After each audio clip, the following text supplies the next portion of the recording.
আসসালামু আলাইকুম, less cooking এ স্বাগতম। নতুন একটি রেসিপি নিয়ে চলে এসেছি। যেমন স্পঞ্জে তেমন মজা। শীত তো চলেই এলো, পিঠা রেসিপি না দিলে কি হয়। আজকে বানাবো জালিদার মৌচাক বিবিখানা পিঠা। কিভাবে বানালাম চলুন দেখাই। বানাতে গিয়ে দেখি বাসায় গুড় নেই, তাই কড়াইতে 1 কাপ চিনি দিয়ে দিলাম। লো আছে ক্যারামেল করে নেব। খেয়াল রাখতে হবে যেন পুড়ে না যায়। এবার অল্প অল্প পানি অ্যাড করে নেব। ভয় পাওয়ার কোনো দরকার নেই। প্রথম অবস্থায় দলা পাকিয়ে যাবে, আস্তে আস্তে মেল্ট হয়ে যাবে। এটি এখন তৈরি হয়ে গেছে। নিয়ে নিলাম 2টি ডিম, হ্যান্ড বিটার দিয়ে ফেটিয়ে নেব।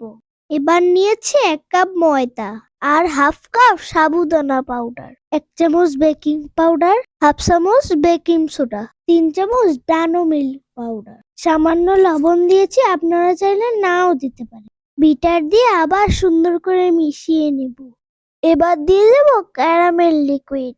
ক্যারামেলের অসাধারণ একটি রং এসেছে, বোঝাই যাচ্ছে না এটা চিনির তৈরি।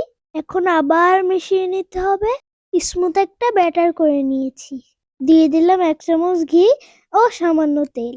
ঘিয়ের জন্য সুন্দর একটি ফ্লেভার আসবে। নিয়ে নিলাম একটি কেকের মোল্ড, সামান্য তেল দিয়ে মাখিয়ে নিলাম। ব্যাটারটা একটি ছাঁকনির সাহায্যে দিয়ে দেব, দানা দানা ভাবগুলো থাকবে না। এবার চুলায় তাও বসিয়ে দিয়েছি। একটি স্ট্যান্ডার দিয়ে দিলাম। মিডিয়াম আঁচে মোল্ডে 1 ঘন্টার জন্য রেখেছিলাম। একটি কাঁটা চামচ দিয়ে চেক করে নিচ্ছি, পারফেক্টলি কুক হয়ে গেছে। ছুরি দিয়ে পাশ থেকে ছাড়িয়ে নিচ্ছি। এবার মোল্ড আউট করে নিলাম, কাগজটি তুলে নিচ্ছি। এইবার কেটে দেখানোর পালা। মাশাআল্লাহ, আমার মায়ের হাতে বানানো প্রথম বিবিখানা পিঠা।